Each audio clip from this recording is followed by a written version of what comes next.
కేవలం 1,60,000కే 121 గజం ప్లాట్ అయితే వస్తుంది. అంటే గుంట భూమి మనకి కేవలం 1,60,000 రూపాయలకి అయితే ఇస్తున్నారండి. లొకేషన్ వచ్చేసి మనకి సంగారెడ్డి డిస్ట్రిక్ట్ లోనే ఉన్న నారాయణఖేడ్ లో అయితే ఉంటుంది. ఇక్కడ మనకి 303 గజాలు అండ్ 605 గజాలు కూడా ఉంటాయండి. 303 గజాలు తీసుకొని మీరు 10 days లో పేమెంట్ చేసినట్లయితే మీకు 1 గ్రామ్ గోల్డ్ అయితే ఫ్రీగా ఇస్తారండి. అది మనకి 4 lakhs అయితే ఉంటుంది. ఇక 605 గజాలు తీసుకొని మీరు 10 days లో పేమెంట్ చేసినట్లయితే మీకు ఏసీ అయితే ఫ్రీగా ఇవ్వడం జరుగుతుందండి. అది మనకి 8 lakhs అయితే ఉంటుంది అనమాట. ఇక ఈ సైట్ లో మనకి 30 ఇంకా 20 feet రోడ్స్ అయితే ఉంటాయండి. ప్రతి ఒక్క ప్లాట్ కి మనకి ప్లాట్ నెంబర్ ఇస్తారు, మీ పేరుతో నేమ్ బోర్డు కూడా ఇస్తారండి. ఈ సైట్ లో మనకి కంపెనీ వాళ్ళు ఒక రిసార్ట్ అయితే ప్లాన్ చేస్తున్నారండి. దాంట్లో మనకి స్విమ్మింగ్ పూల్ ఉంటుంది, చిల్డ్రన్స్ ప్లే ఏరియాస్ అయితే ఉంటాయండి అండ్ కొన్ని కాటేజెస్ కూడా ఉంటాయి. 1980s థీమ్ లో అయితే కాటేజెస్ కూడా ఉంటాయండి. ఆ రిసార్ట్ కి మీకు లైఫ్ టైం మెంబర్షిప్ కార్డ్ అయితే ఫ్రీగా ఇస్తారండి. అండ్ అంతేకాకుండా దీంట్లో కొన్ని ఫ్రూట్స్ అండ్ వెజిటబుల్ ప్లాంట్స్ కూడా ఇస్తారు. మీకు 2-3 years లో మనకి అక్కడ నుండి కూడా కొంచెం డబ్బులు అయితే వస్తాయి అనమాట. అండ్ తెలంగాణ స్టేట్ గవర్నమెంట్ వాళ్ళు ఇచ్చే పట్టా పాస్బుక్ వస్తుంది, రైతు బంధు వస్తుంది, రైతు బీమా కూడా వస్తుంది అండ్ సెంట్రల్ గవర్నమెంట్ నుండి వచ్చే పిఎం కిసాన్ ఫండ్ కూడా వస్తుందండి మీకు.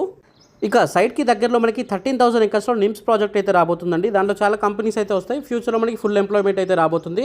అండ్ మనకి దగ్గరలో బీదర్ ఎయిర్పోర్ట్ కూడా ఉంటుందండి. నారాయణఖేడ్ కి కనెక్టివిటీ చాలా బాగుంటుందండి. మనకి హైదరాబాద్ నుండి నాందేడ్ హైవే, నేషనల్ హైవే 161 అయితే ఉంటుందన్నమాట, 6-lane హైవే. దానికి ఆనుకుని మనకి నారాయణఖేడ్ కి అయితే 4-lane హైవే చేస్తున్నారు, 161B అండి. అది మనకి అది కూడా చాలా ఫాస్ట్ గా అయితే చేసేస్తున్నారు.